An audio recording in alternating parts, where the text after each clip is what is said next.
ఇక్కడ ఉన్నటువంటి తండ్రులకు హృదయపూర్వకంగా దండములు సమర్పించుకుంటుంది. భగవతి విషయము ఎంత ఇన్నా తరగకుండా ఉంటది కాబట్టి ఇనాలి అని అపక్షం ఉంటుంది. పాపము ఇళ్ళల్లో అందరికీ పనులాయి, ఎట్లా పనులు చేసుకోకపోతే తప్పదాయి. కానీ పనులు చేసుకున్నంతలా కూడా నామం చేసుకున్నటువంటి ఇక్కడనే ఉండి చేసుకోవాలి, మా దగ్గరనే కూర్చుండాలని కాదండి. మీరు ఇళ్ళల్లో కూడా ఎప్పటికీ 24 గంటలల్లా గంటనే కేటాయించుకుంటారా, 2 గంటలే కేటాయించుకుంటారా, మీరు ఎట్లా నాన్న కేటాయించుకోండి. మీరు నామం చేసి బాగుపడాలి. ఇళ్ళల్లో ఉండి కూడా అన్ని పనులు చేసుకుంటా నామం చేసుకోవచ్చు. నాలుగే నీ సొత్తు, నా మమ్మీ సొత్తు. 24 గంటల టైం ఉన్నది. అశ్రద్ధగా చేసి ఒక ఇంటికి తల్లి ముచ్చటపోతే గంట అయినా కదా ముచ్చట. ఏం ముచ్చట పెడతారండి? వాళ్ళదేదో మనం చేదినుడు, మనదేదో వాళ్ళకి చెప్పుడు.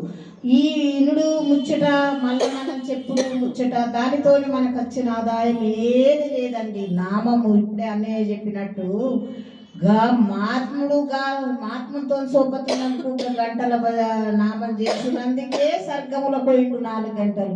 మనము సంధికి తిరిగేస్తున్నాము. ఇన్నవాళ్ళు, తిన్నవాళ్ళు, కూర్చున్న వాళ్ళు, నిద్రపోయిన వాళ్ళు, మొక్కలు కడుక్కుంటోళ్ళు, బస్సు మీద పోయేటోళ్ళు కూడా. నిన్న పాపం బస్సులో కండక్టర్ కూడా తాళాలు కొడతాడు. మనం కూడా అందరు సేవలు చేసేసినాం కదా. అది వట్టిగా పోతా అదండి. ఛాతీ కార్తీలో వాన పడుతుందట. వాన పడ్డప్పుడు ఒక సినుకు పడ్డదట మోరే అయింది. ఒక సినుకు పడ్డదట దామెరాకు మీద ముత్తెములాగానే కనిపించిందట. ఒక సినుకు పడ్డదట వేడి కర్రు మీద. కర్రుకు ఏమైంది? సుర్రుమని మననే కాల్చుకున్నదట. మరి అదే ఒక సినుకు పడ్డదట ముత్యపు చిప్పలు, ముఖ్యమైందట. మహాత్ములది ఎట్లుంటుందండి? ఇప్పుడు అన్నయ్య చెప్పినట్టు మహాత్ముడు అంటే మనం ఏదో సులుకగా చూస్తాము.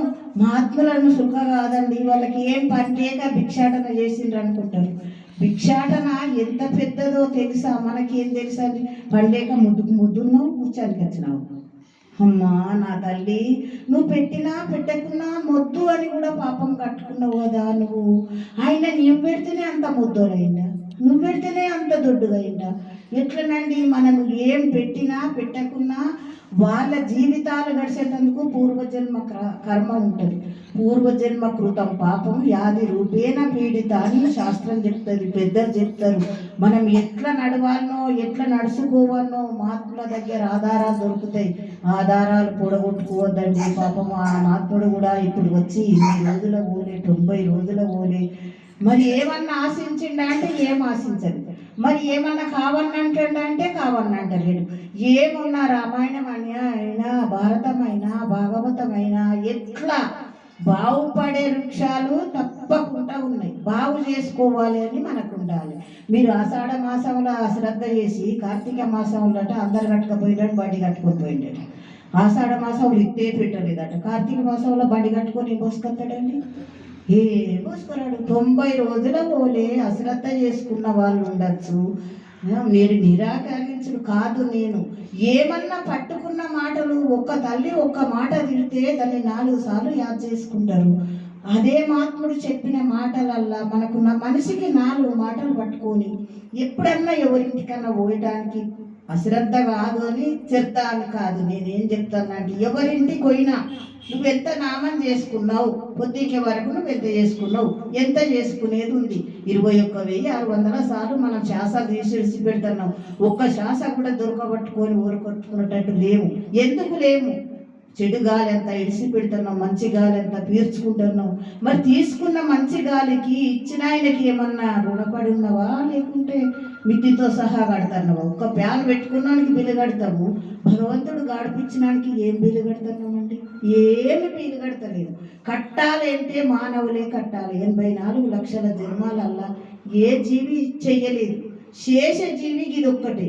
ఈ ఒక్క జన్మ కూడా మరి చేసుకోకపోతే అశ్రద్ధలో పడితే మళ్ళీ ఇంకెన్ని జన్మాలు కావాలి మనకు? జన్మాలు మళ్ళీ రావండి. కోట్లు పెట్టినా దొరకది ఒక్క శ్వాస.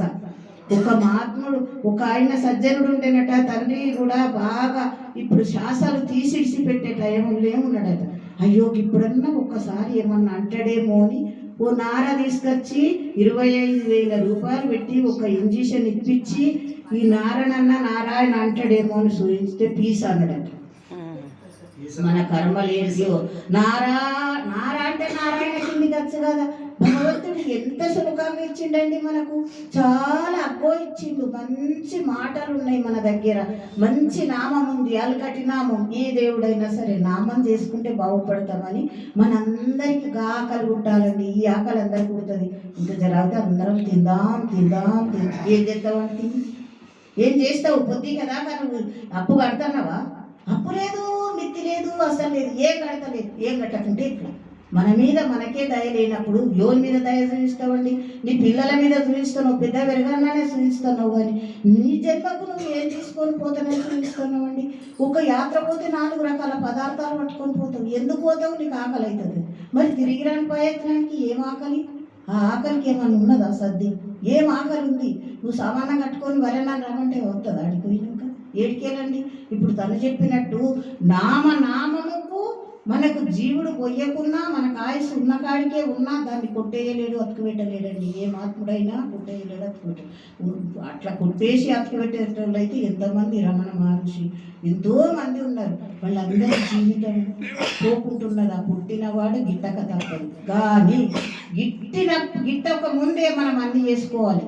ఒక్క దీపంతో సరిపెట్టుకుంటాడు, 7 దీపాలైనా సరిపెట్టుకోకపోతే ఎట్లా మన బతుకు?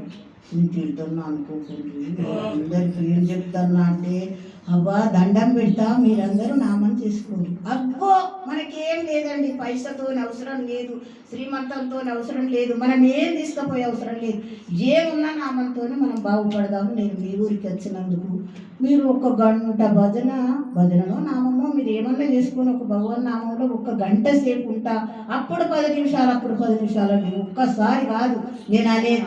1 గంట మీరు మాట్లాడకుండా ఉంటుందని చెప్తలేను. ఎందుకు చెప్తలేను అంటే, అందరితో మాట్లాడకుంటే వాళ్ళు కూడా కోపానికి వస్తారు. ఇంటికైతే మాట్లాడలేదండి. 1 గంట ఒక్కసారి పెట్టుకోకుండా 10 నిమిషాలు 1 గంట ఈయనని భిక్ష అడుక్కుంటే ఇప్పటి వరకు ఏ తల్లి కాగితం మీద రాసిస్తలేదు. నాకేమో చదువు రాదు, మీరేమో రాసిస్తలేదు. గంట కథ ఉన్నా నేను. కానీ మీరు ఏం కోపం అంటలేను. మీరు చేసి ఇచ్చిన వాళ్ళని అడుగుతాను. ఎవరైనా అప్పుంటే అప్పున్న వాళ్ళని అడుగుతావా? ఎవరన్నా అడుగుతావు? ఇగో ఒక ఆయన అప్పున్నాడట, ఆయన వచ్చిండట అప్పటికప్పుడు బచవర కాలు తప్పిండట. ఏం చేసిండయ్యా? బచవర కాలు తప్పిండు అన్నట్టు మనం ఏం లేకుండా భగవన్ నామమే చేసుకోవాలి. కాబట్టి దానిలో ఇయ్యని వాళ్ళందరూ ఇయ్యండి, ఇచ్చిన వాళ్ళని అడుగుతలేను, ఇయ్యని వాళ్ళని అడుగుతున్నా. రాజా రామచంద్ర భగవానికి జై.